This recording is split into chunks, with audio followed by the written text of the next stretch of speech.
Varney Memorial Poetry Reading. And about midway in the program, I'm going to tell you who Richard Varney was and what the poetry collection is. But we're going to have a two-part program. In the first part of the program, I'm going to have my in-person guest here, Yvonne Korshak, and I'll introduce her momentarily, do some reading from her wonderful book, Pericles And Aspasia, fantastic book, which I recommend you all buy. And then we're going to have volunteers, everything were dragoons, but volunteers from the Art Rich Poetry Roundtable, and they will read some poetry from Lila Zembrain. Because Lila is right now in Argentina with her 98-year-old mother. How lucky she is to have a 98-year-old mother. But of course, she's not leaving her right now. And originally, she was supposed to be back here in time to do the reading, but I said, stay with you, of course. And so I'll explain a little more about that. This is the 5th annual Richard Varney Memorial Poetry Collection reading at the Shelter Island, or from the Shelter Island Library. And the first year in 2019, members of the roundtable read poems from the Varney collection, and we read it here live. But in 2020, and that's because of COVID and everything, I started doing it online, and we had webinars or Zoom programs. And I thought this year we try to bring it back to the library and have a live program. And I invited 2 Shelter Island authors, Yvonne Korshak and Lila Zembrain. And that was back in January or something. And so we planned this for quite a while. But we originally had it in August. And then one August, there was a hurricane. And I decided we couldn't have it in hurricane season again. So we moved it back to June, because June was actually when we reestablished the roundtable with the new name, Art Rich Poetry Roundtable. I didn't know we were going to get the fires from Canada. I was just on the phone with someone I know in Canada, and she was telling me it was awful up there, and she felt so sorry for us. She said, usually we suffer alone. Anyway, and she had just come back from scuba diving in Mexico, and it was a terrible thing for her to such a disenchantment to come back. I want to tell you a little bit about our in-person reader here, because she's a very special person. Yvonne Korshak received her BA from Harvard with honors. She went on to receive an MA in Classics and Classical Archaeology, followed by a PhD in Art History from the University of California, Berkeley. At Adelphi University on Long Island, this woman gets around, she taught art history, topics in the humanities, and served as chair of the Department of Art and Art History and director of the honors program. She has written and lectured widely on Greek art and archaeology. In writing her novel, Pericles And Aspasia, she traveled to Greece with her husband. Her lucky husband went along with her. And yes, I met you the other day. And they went to all the places where Pericles and Aspasia had been. And of course, you went to, I'm sure, digs in the area too. And she went to the places where the progenitors had lived or had traveled to. I cannot wait for the sequel. There's actually a sequel coming out soon to this wonderful book. Now, Yvonne, before you read an excerpt from the book or excerpts, I want to ask you, what inspired you to write this novel of love and statecraft? I fell in love at an early age. I had a 9th grade course in ancient history, and we all had to write a report and do research, which of course in those days, research 9th grade, one book was research. And in that, I discovered Pericles, the great visionary of democracy. And it was my first encounter, I don't know how many of you are familiar with it, with his astonishing oration, in which he fundamentally lays down the vision of democracy that we are living with to this day. Well, you know, 9th grade, 14 or 15, susceptible, I fell in love with Pericles. And that is the origin of the book. I have since found, needless to say, my Pericles. Now, would you like to read us an excerpt or excerpts from the book and maybe explain what sections you're reading? The book takes you back to the 5th century BC in Greece, which really was a golden age. It was a period of astonishing creativity. It was the time when Sophocles, for example, was writing plays, some of the greatest plays that have ever been written. When history, the idea of writing down history, first happened, a new idea.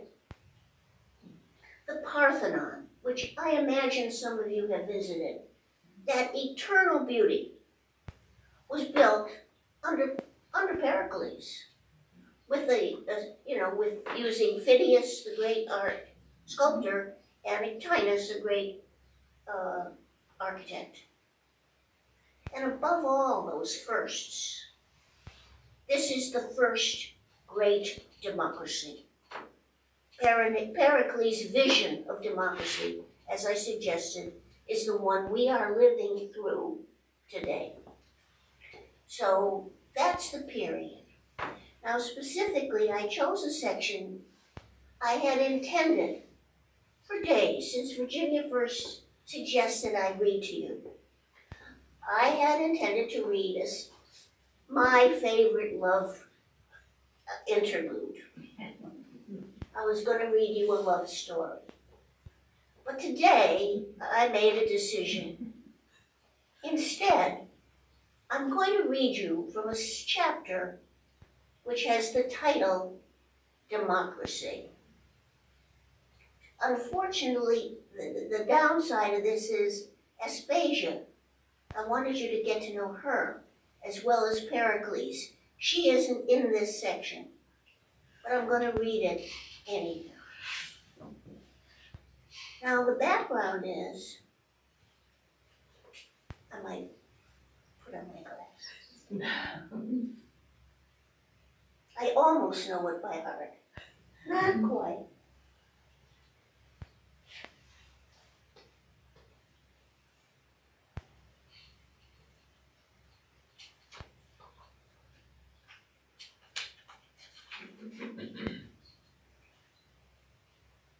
Pericles, things have been rolling along. Aspasia, who was a hetaira, that is a kind of courtesan, has met Pericles. They have fallen in love. It's quite a love story. But Pericles is constantly opposed as a Democrat by the oligarchs, the narrow-minded, the conservatives, those who hate it, those who hate the democracy. And they do anything they can to get to dishonor him, to get rid of him if they could. And in the course of all this, there's a scandal. And Phidias the sculptor is accused of stealing gold from the great cult statue, the golden ivory Athena that stands in the temple of the Parthenon. No more, but there it was. If you want to get an idea of the size of that gold and ivory, 40-foot high Athena, you can go to Nashville, Tennessee, where there is a kind of replica of the Parthenon. It's very good. It's to size. It's to scale. That's the advantage of it. It gives you the scale. I went there to try to understand, how did that big sculpture fit in that temple? And the answer is, she was a little squeezed. Anyhow, the scandal has erupted. Pericles is implicated. The assembly meets to decide, pardon me, this is the dust from this, Pericles is implicated in the scandal, and the assembly meets to decide whether and what kind of investigation to hold about this alleged theft of gold. So we're in the assembly where the democratic process takes place. Pericles is afraid that this is not although he was the greatest orator probably ever, he feels he has to hold his tongue, because anything he says will seem like he's defending himself. And so he's sat there a long time and heard a lot of bad talk and has sat on his hands. His opponent, above all, is a man named, you'll hear him, Dracontides, who is the priest of the other temple on the Acropolis. Not the new Parthenon with its golden ivory Athena, but that other one across the way, the old established conservative temple. And he hates that Pericles has built this new fangled temple with a gold and ivory Athena. So I think that's enough background to make this make sense. I'm going to start just before Pericles gets involved. So we're in the assembly, and Dracontides has suggested that the investigation be carried out not in the standard way in the courts in the Agora, the marketplace of Athens, but in his temple with his vote counters, using ballots that he produces. You get the idea. What is Pericles to do about that? Excited and impressed with Dracontides, the citizens were murmuring among themselves. Special jury, altar of Athena, sanctified ballots, Athena of the city. Doris, who's running this meeting, put his hand to his ear and leaned forward. Did you really say that trials that arise from this investigation should be held on the Acropolis? Yes, with ballots sanctified by Athena of the city, and be sure to get this in. We'll count the ballots at my temple of Athena of the city, not that new Parthenon. Pericles is thinking, I must explain to them the dangers of violating their own procedures. But no matter what Pericles said, he would seem to be defending himself, which would make his guilt seem more probable, though he had been accused of nothing. He felt like one of those Babylonian slaves with his tongue cut out. With his arms spread wide so that his cloak fell like sheets of water, Dracontides turned the full arc of the assembly. You'd think he was Zeus welcoming Heracles to Mount Olympus. O Athenians, let us climb her sacred hill, and in the presence of my Athena of the city, the true Athena, try these cases of theft of her holy things. Thus, we can punish the perpetrators of this sacrilege. Do you have all that? Doris asked the secretary, who, scribbling fast, nodded. Special ballots and a change of venue would instill fear and self-importance in the jurors. A powerful and unpredictable combination. Preparing for the vote, Doris was conferring with the secretary. How much they needed his guidance to stay on the path of reason. The herald pounded his staff, although all was quiet. Pericles drew his right hand free from under the left. He must speak. There was no one else to do it. He could not brief Hagnon, his friend, in front of the others, and Hagnon would not know how to counter Dracontides' religious fervor. Anyhow, among all the Athenians, he best understood the law. Pericles raised his hand. I wish to speak concerning the investigation. In the stunned silence, Simon's words rang loud. I told you he'd speak up, Zenon. Pericles took his place on the beamer. Though I have been accused of nothing and have done no wrong, some may think I've risen on my own behalf. But I am not here to defend myself. I am here to defend the law.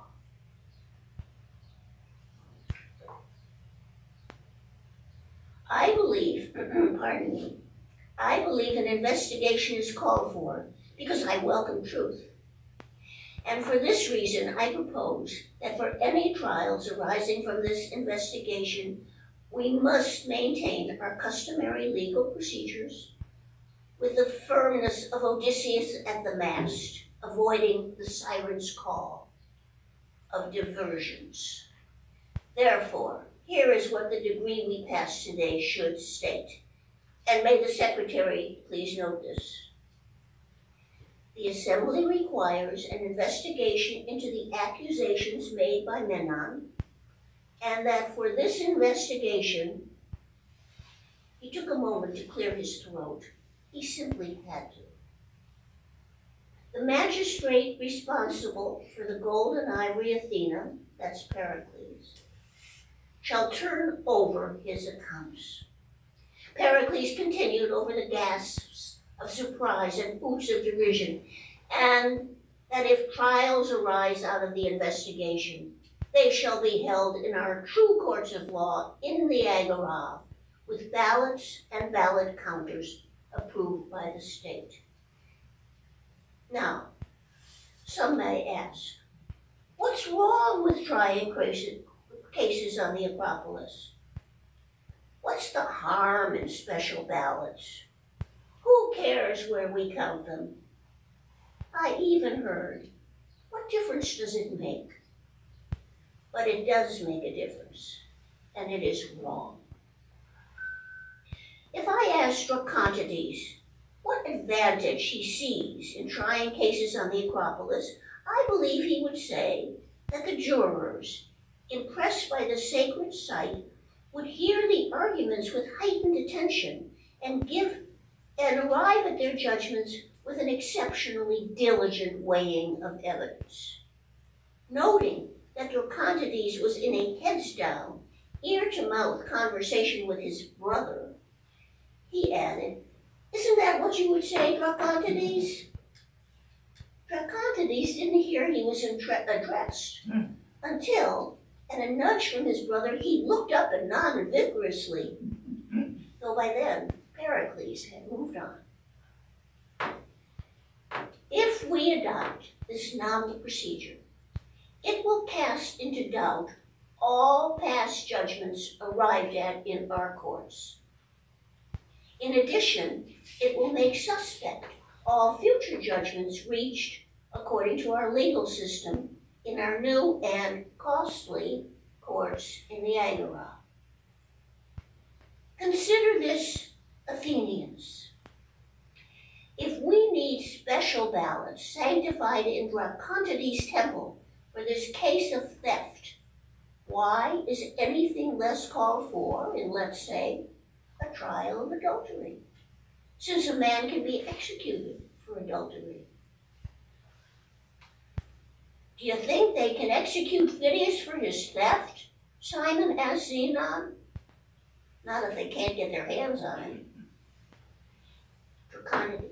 Pericles says adultery is as bad as theft of holy things, Dracontides called out. He should be tried for sacrilege. The herald pounded his staff. After he's tried for theft of holy things, Cleon shouted, and then another enemy. We all know the sculpture in our Agora, Pericles, of the man whose arm demonstrates the standard length of a cubit.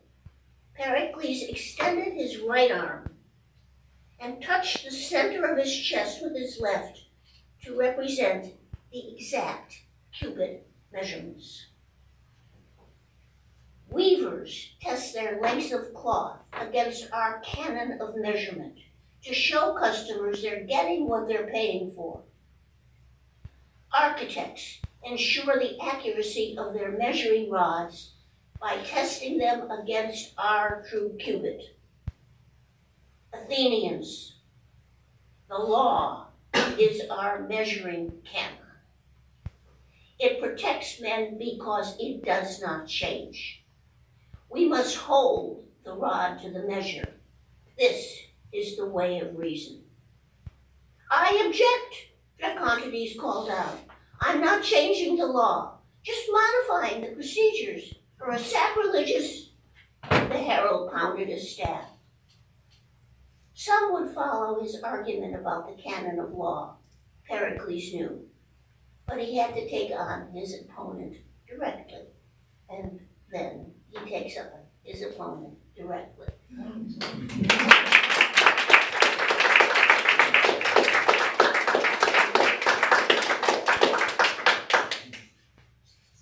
Did you have another section? Would you like me to?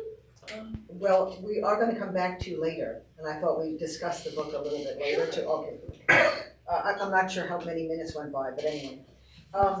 Our next featured guest writer is Lila Zembrain, who teaches creative writing in Spanish at New York University, where she also curates the KJCC Poetry Series, and she's been a recipient of a Guggenheim Fellowship and has been a resident artist at the Malay Colony.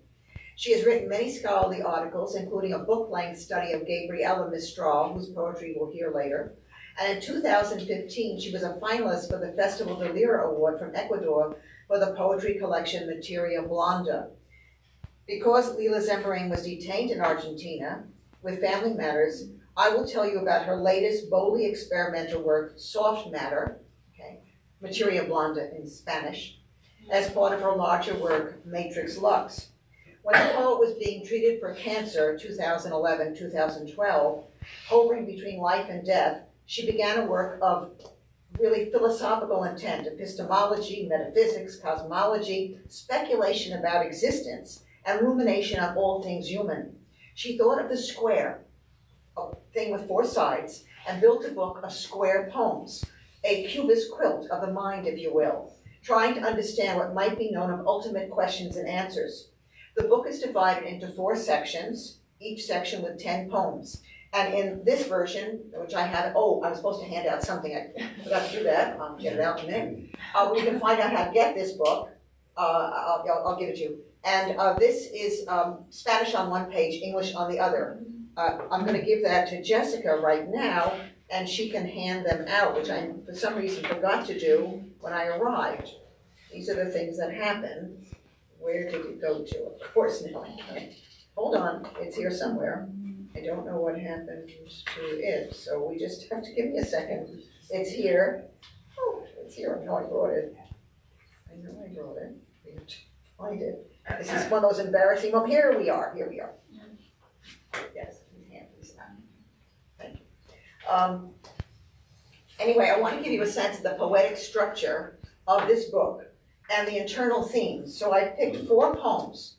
The first poem in section 1, the last poem in section 2, the first poem in section 3, and the last poem in section 4. And I have these wonderful members of the Art Rich Poetry Roundtable. They will read these poems. Carol Russell, I think you all know Carol. She's going to read from the first and the last sections. And Yvette Jansen will read from the second section. And Karen Kier will read from the third section. Carol, you're on from the first section. It's showing you this is a square. Yeah, all the poems are a square. Square, yeah, square. Okay. And I'm going to read it slowly because it's interesting. What? Louder, okay. Stretched out on a bed is a body that doesn't want to die. It's a corpse. That is, it was. A neglected body now weeping, or it began weeping all alone, without any ancient or fatal request. Night covers it, or the sheets. Sitting on its haunches, it doesn't want to omit, to subjectivize its desire to bury it in metaphors. The body only stirs itself to establish this shaming circuit.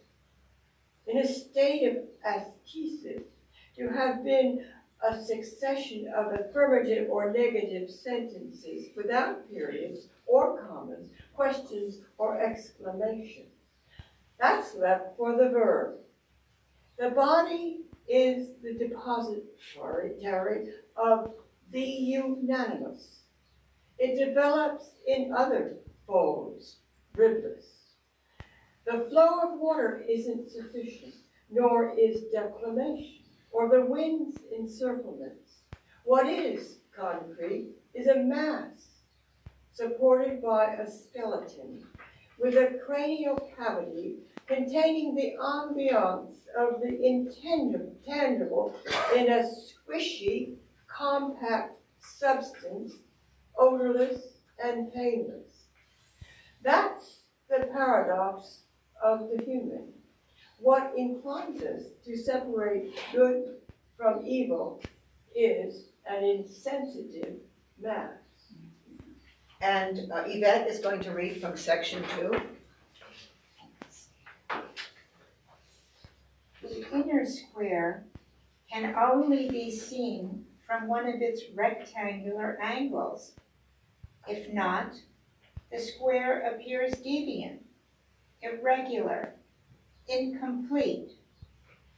To reach this central square, where water falls towards the infinity of a hole whose depth we can never visualize, except from a perpendicularly elevated position.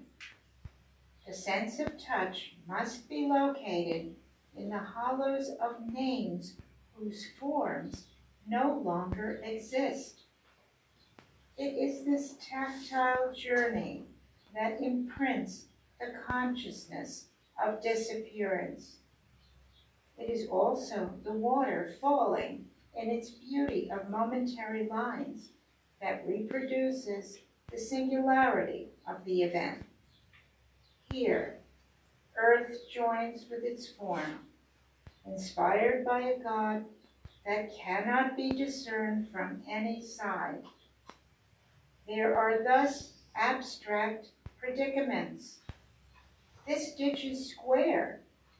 It requires angles and triangulations so that the nature of shadows and light may infiltrate this voracious hollow. If the body's presence submits to this instantaneous fluid, it is because the air it produces blends with the void that circulates enclosed within certain limits. We then come closer to these edges from outside, since the access to this abyss would imply having lost the form that keeps us alive. And Karen is going to read from section 3. Another square. Thus it involves seeing the square from outside, a square that implies other squares, namely a cube. Along the walls of this cube, open at the upper side, that enables us to glimpse it, water flows. A flow that rises sound to the voluptuousness of echo. The water's echo does not answer the voices that in their reverie would cry out from above, those vertical voices that fell into the infinity of the bases. Now instead, in the horizontality that prevents falling, our hands touch the water. The groove below this alphabet refreshes the fingers. Is this holy water? Are these bodies that return to the lassitude of their primal fluid? Does this imply that death is these straight lines, whereas life is a blue sphere of splendor? The color black establishes its funerarial aura, the metal that guarantees its epitaphic character. But what gives the monument its density is the passage of living bodies, those warm bodies that do not know whether to keep silent or to pray, who reach these edges through exasperating lines in order to conform the consistency of the scan. The manner of arrival dismantles this right solemn character, imprints with registers the discomfort caused by the unleashed violence. And Carol will read us from the last section, section 4. The act of leaving was stupidity or bravery, or not venturing to untangle what hair had left behind, knots, imperturbable knots, disconsolate neck curls, hair covering head, scalp, cranial structure, steps, and miseries. Hair only responds to the wind, to chance's undue passage. If day by day we intertwine ourselves with doubts, it is because we do not want to understand that the magnitude of everything that arouses us is minimal. A stumble and one's jaw breaks. Sobriety takes refuge in idleness, and altazor and tremor of heaven nourish everything that concerns us. Unfortunately, nothing can be digested that is not on the level of what our mind allows us to macerate. Thus, ideas pass by.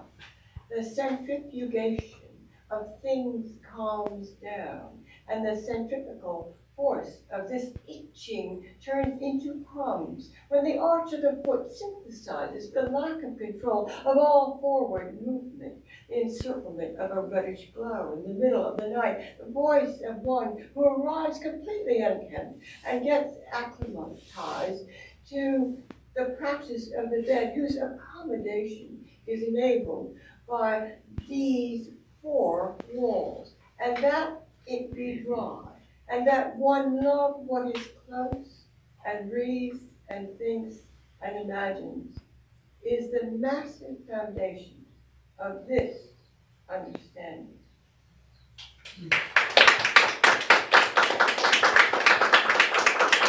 Thank you, all of you, for your very sensitive and thoughtful reading. I'm sure Leela would be very pleased.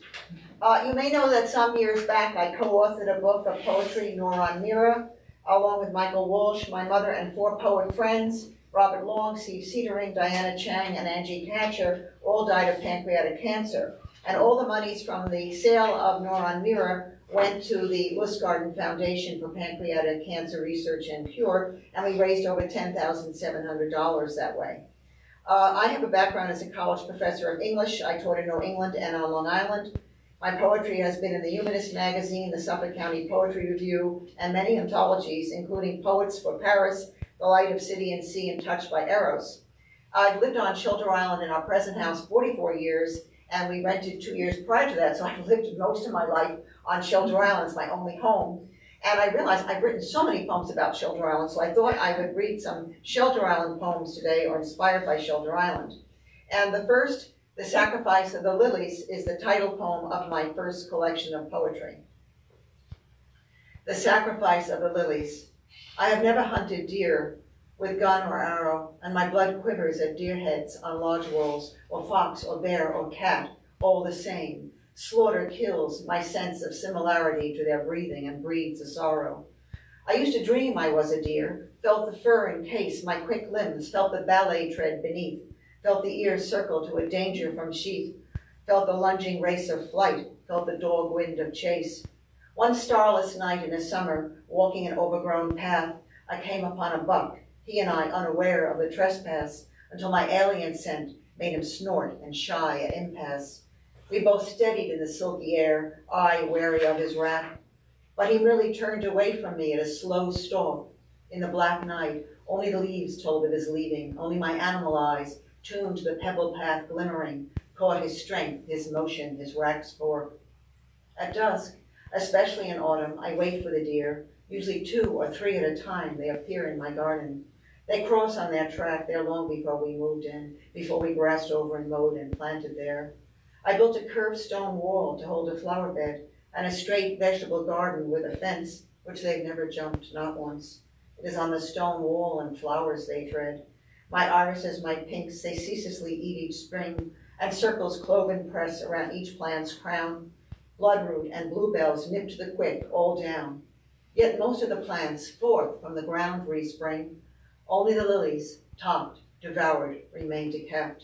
My sacrifice to the deer, whose may on my whole bad luck. But the dream returns, and the night meet with the buck. The sacrifice of the lilies becomes small offering wrapped in green stalk and bright bud promise for brother in blood, for kin, for duskwalker, for the leap that makes the heart flood. My next poem is, that was going to spring. My next poem is sort of springtime, and this one is set more in summer.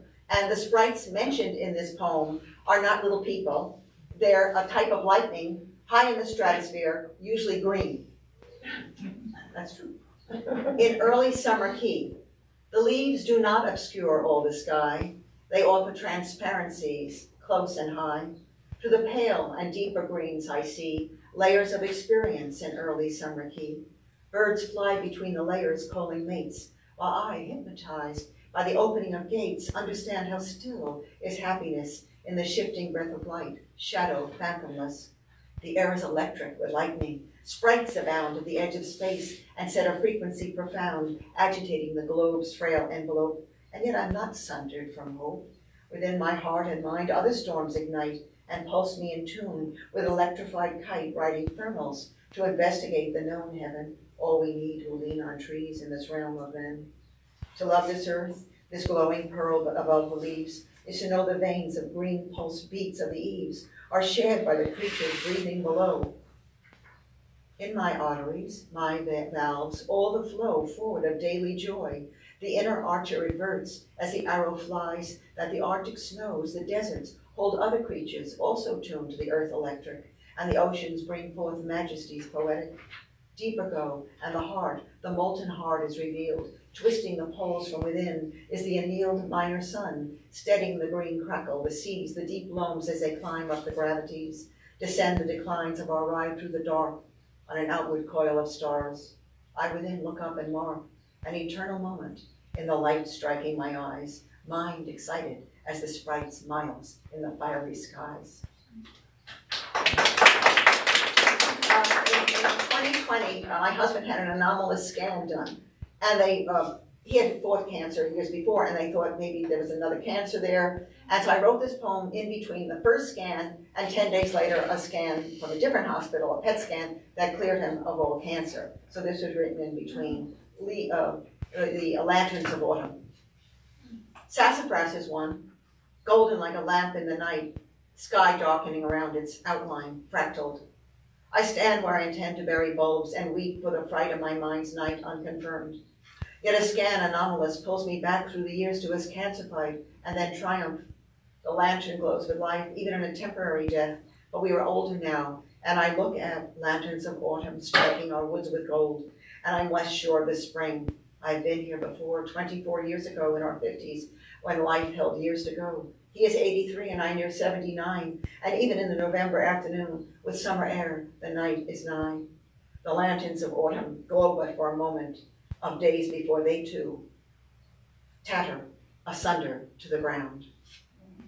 The last poem is only 3 lines, and you may remember the winters of old. I remember shoveling 14, 15 inches of snow on Shoulder Island. Don't think I'd be able to do that now. January, surrounded by ice-capped scales, island in winter, oaks heavy with last night's snow.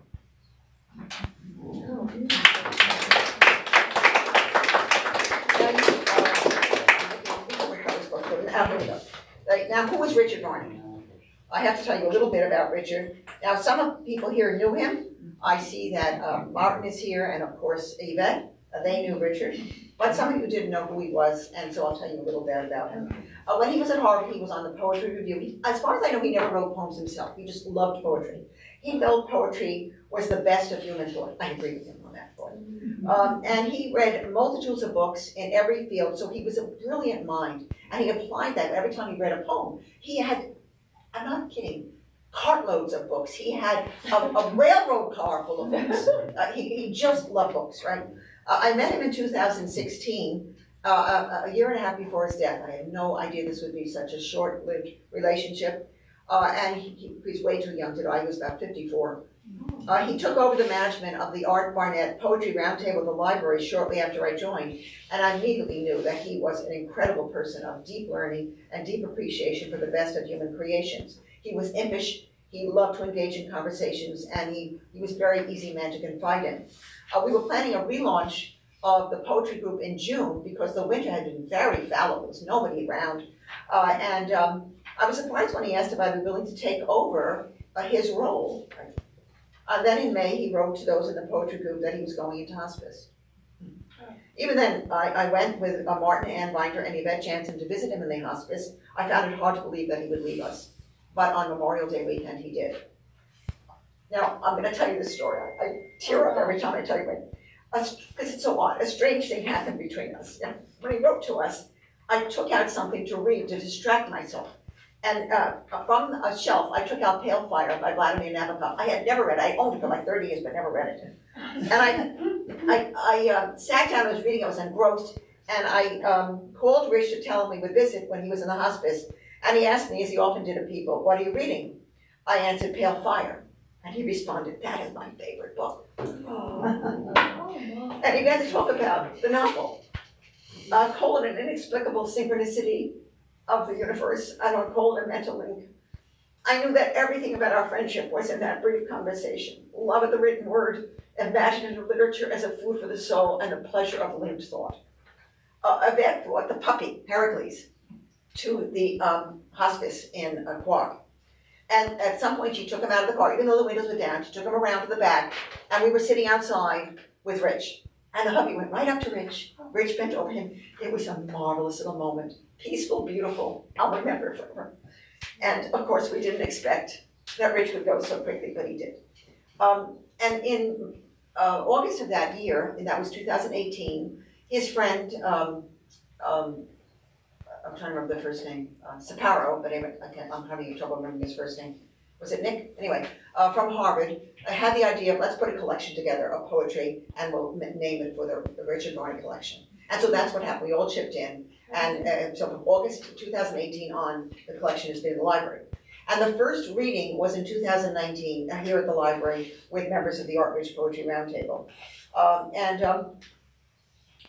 What we're going to do tonight is Yvonne has chosen, she's going to read some poems, I think from a book that you're going to give to the collection, am I right? Pindar. Pindar, okay, very good. And he loved ancient Greek poetry too. He read from every field and every time period. And so you're going to read some of that for us, and that will explain some of the depth and wonder of the poetry in the collection. And then following the reading Yvonne does, I'm going to turn to the Art Rich Poetry group, and they are going to read poems that I picked that I thought Leela might read, all right? And I'll give you a little information about those. Yes, you can have a pen if you wish. Okay. And so, Yvonne, did you want to read us the Pindar and what you picked out to read? Yes, well, Pindar, I'm reading from this volume. Pindar lived in the Pericles, in the 5th century BC. He lived in this period. He was not a Democrat. He was quite oligarchic in his taste. He, we need to remember when we go to the Greeks with poetry that all that we call poetry was music, was song. Pindar did not write poems, he wrote songs. Sappho didn't write poems, she wrote songs, accompanied by the lyre, hence the term, the lyric poets. And Pindar wrote in particular, these were commissioned poems, songs, to celebrate athletes who had won at the great games, the great Olympic games, for example, or the great games held at Adelphi, called the Pythian Games, or the great games held at the center of Nemea. Those of you who've been to Greece may have been to Olympia, but perhaps not Nemea. I've been there. So now most of the poems are about the young man who has won at whatever sport, whatever he's done, about him, about his family, taking his family back to glorify his family for eons till they were born from the gods, and the city that the young man came from. But at the beginning of each of these poems or songs is something more general, something more universal. So this is the beginning of Nemean Ode, they're called odes because songs, odes. Nemean 6, which is celebrating Alcibiades of Aegina, who won the boys' wrestling at Nemea in probably 465 BC. And the use of the word race here, race, means, well, you'll get it. There is one race of men, one race of gods. Different. Yet, from one mother, we both take our breath. The difference is in the allotment of all power. For one is nothing, while the bronze sky exists forever, a sure abode. And yet, somehow, we resemble the immortals, whether in greatness of mind or nature, though we know not to what measure, day by day, and in the watches of the night, fate has written that we should run. So that's the beginning of the poem. So then I thought I would, I was torn. I feel like having a vote. Should I read a poem by Sappho? Or should I read, may I ask, do you mind if I ask? You could read both. Oh, shucks.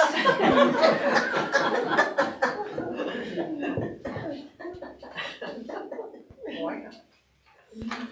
All right. She twisted my arm. This is a well-known choral ode, probably the most famous choral ode from Sophocles' play Antigone. And I must tell you that this ode for Pindar is the epigram of my book. And this is in my book, as is the Sappho poem. Pericles sings the poem by Sappho. So this is the ode from Antigone by Sophocles. And there are many translations. This is not the most musical, but it's the clearest. Wonders on earth are many, but none is more formidable than man. Don't expect to hear about women here. He traverses the waves, driven by the winds of storm, and leaves his wake in a surge that could overwhelm him. So he got boats. He drags his plow across the ground, the ancient immortal earth. And year upon year, he turns the unwearied soil with beasts of burden. He plows. Birds fly carefree on high, wild animals stalk the forests, fish teem in the deep seas. Of all these, the master is man. Man who surpasses all in the acuity of his mind.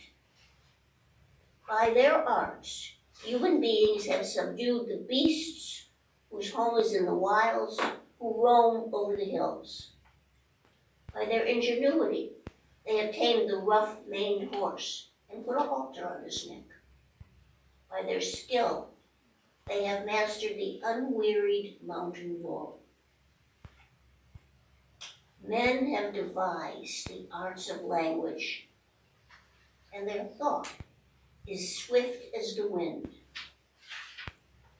They have built nations and established laws. Man can withstand the arrows of the frost and the rushing rain that hurtles down from the open sky. Truly, human beings have resourcefulness in all things and are never at a loss in the face of all they encounter. For one thing alone, for death, there is no cure, no remedy at hand. No, for sicknesses, even those that cannot be cured, human beings have contrived to relieve. Wondrous beyond measure is the mind that brings man both to sadness and to joy.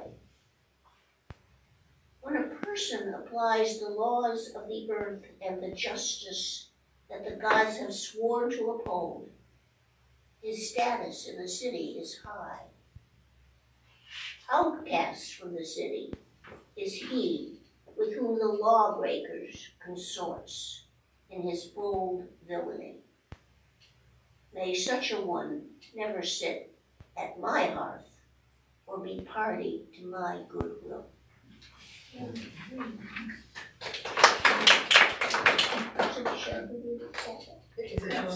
Yes, please. Sappho.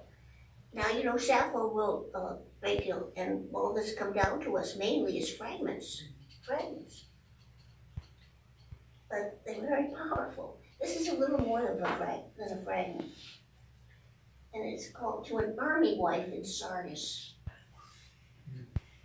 These first 6 lines kill me.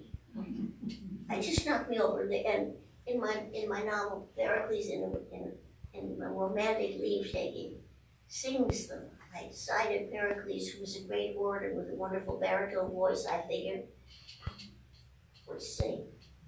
Because they did sing more than we do. Some say a cavalry corps, some infantry, some again will maintain that the swift oars of our fleet are the finest sight on the dark earth. But I say that whatever one loves is. Why don't I leave it at that? Yes, oh, that's lovely, yes. And now the readers from the art-rich group at the library, they will read poems that Leela might have chosen, poems by Gabriela Mistral, a Chilean poet, Pablo Neruda, also of Chile, both winners of Nobel Prizes, and poems by some more contemporaneous poets, Tamara Comenzane of Argentina and Rosella de Paola of Peru. Carol will read Mistral, Yvette will read Neruda, Karen will read Comenzane, and Carol will read, come back and read de Paola. Carol, what is the title of the poem you're going to read? I'm going to read Leave If You Can. Leave If You Can by the poem.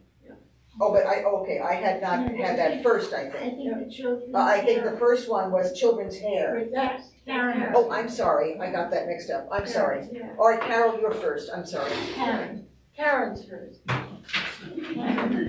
The Life of the Living Room is first? Children's hair. Okay, then I've got it all mixed up. Oh, I'm sorry, I am so sorry. How did that happen? I did something wrong.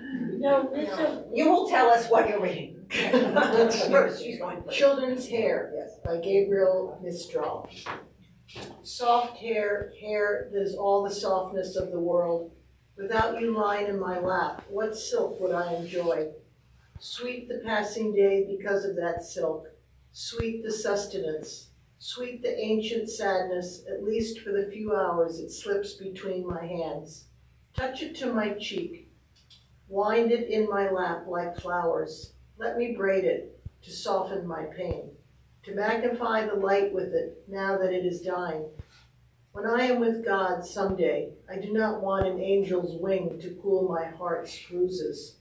I want stretches against the sky, the hair of the children I loved, to let it blow in the wind against my face eternally.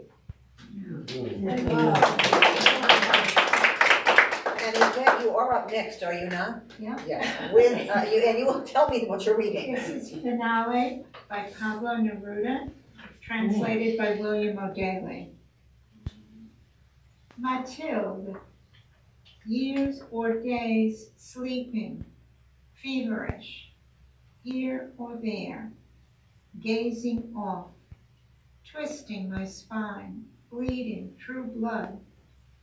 Perhaps I awaken or am lost, sleeping. Hospital beds, foreign windows, white uniforms of the silent walkers, the clumsiness of feet. And then these journeys and my sea of renewal. Your head on the pillow, your hands floating in the light, in my light, over my earth. It was beautiful to live when you lived. The world is bluer, and of the earth at night when I sleep, enormous, within your small hands. And who is reading The Life of the Living Room? And that is, Oh, you're also gonna read that one, all right. That's what happened, By Tamara Komen-Zane, yes. recently deceased from That's right. Argentina.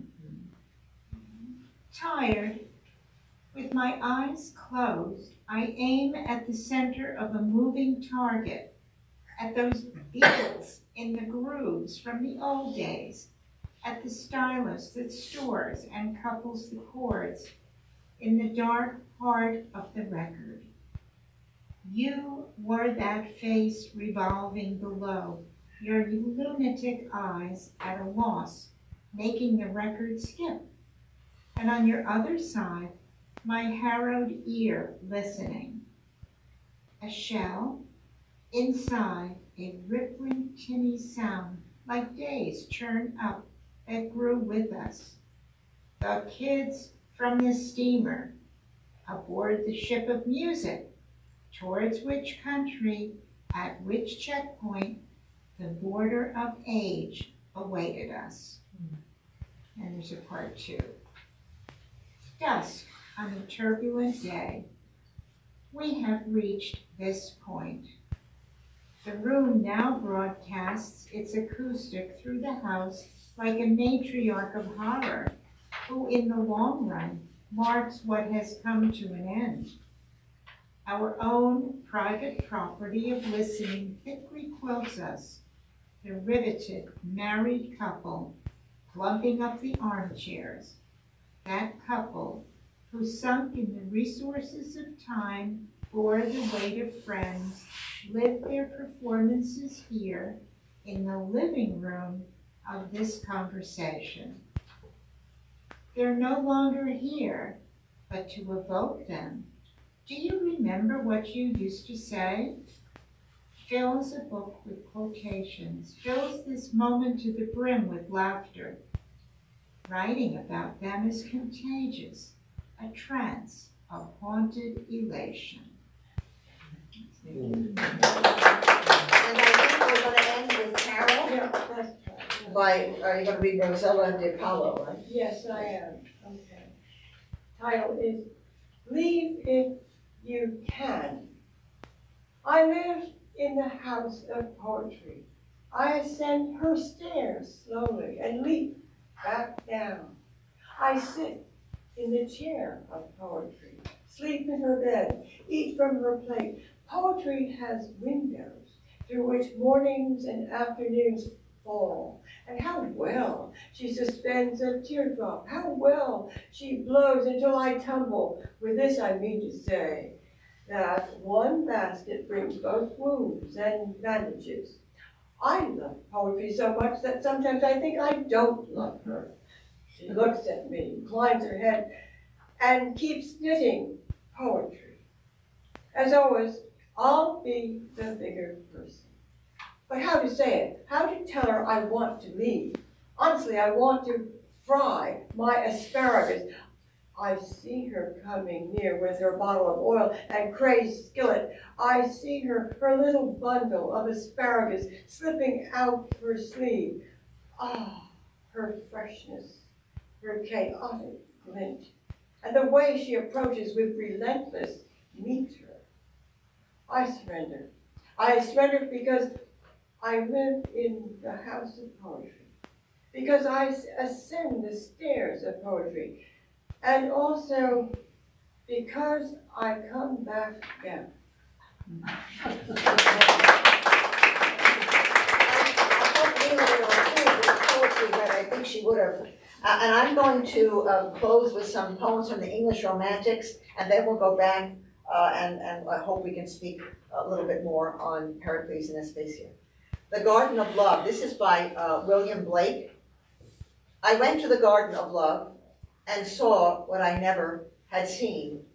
A chapel was built in the midst, where I used to play on the green, and the gates of this chapel were shut, and thou shalt not writ on the door.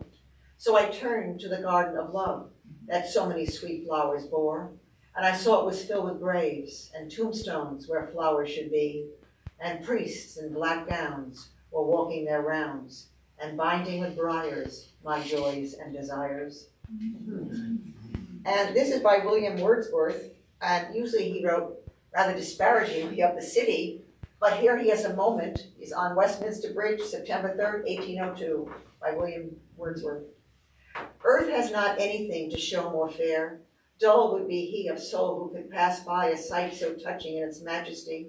This city now doth like a garment wear the beauty of the morning, silent, bare. Ships, towers, domes, theaters, and temples lie, open unto the fields and to the sky, all bright and glittering in the smokeless air. Never did sun more beautifully steep in his first splendor valley, rock, and rill. Ne'er saw I or never felt a calm so deep. The river glideth at his own sweet will. Dear God, the very houses seem asleep, and all that mighty heart is lying still. And here's a poem by John Keats, On a Dream. And Keats died very young. Many of these romantics died young.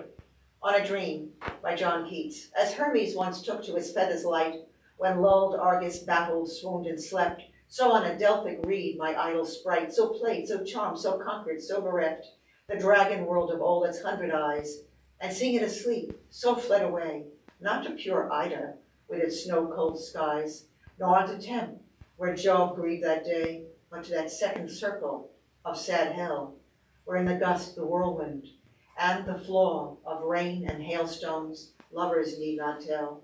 Their sorrow pale with the sweet lips I saw, pale with the lips I kissed, and fair the form I floated with about that melancholy morn. And finally, one of my favorite poems of all time by Percy Bysshe Shelley, Ozymandias. I met a traveler from an antique land who said, "Two vast and trunkless lakes of stone stand in the desert. Near them on the sand, half sunk, a shattered visage lies, whose frown and wrinkled lip and sneer of cold command tell that its sculptor well those passions read, which yet survive stamped on these lifeless things, the hand that mocked them and the heart that fed. And on the pedestal these words appear, my name is Ozymandias, King of Kings. Look on my works, ye mighty, and despair. Nothing besides remains. Round the decay of that colossal wreck, boundless and bare, the lone and level sands stretch far away." And now we're going to turn back to our wonderful Yvonne and ask her, because we have a few minutes left here, was Aspasia treated fairly as a woman in ancient Athens, even though this was the golden age? Even though, there's the active words there. She was unique in that she was educated. Athenian women in this period, Greek women in general, were not well educated. And particularly, it's very interesting, women were more constricted in Athens even than in the rest of Greece. They were particularly suppressed. And Aspasia had come from across the sea, from Miletus in East Greece, and somehow she was well educated, and she was well spoken, and evidently had great gifts of language. And so she came to Athens, in my book, in very dramatic circumstances. Yes, swimming ashore. Swimming ashore, escaping from the pirates. Yes, a racist. And she encounters Pericles. Now, he sees her as unique. So she, through his love, managed to have a very rich life. She engaged with the great philosophers of the time. Her reputation has her teaching Socrates how to speak. I mean, it's one of those where there's smoke, there's fire things.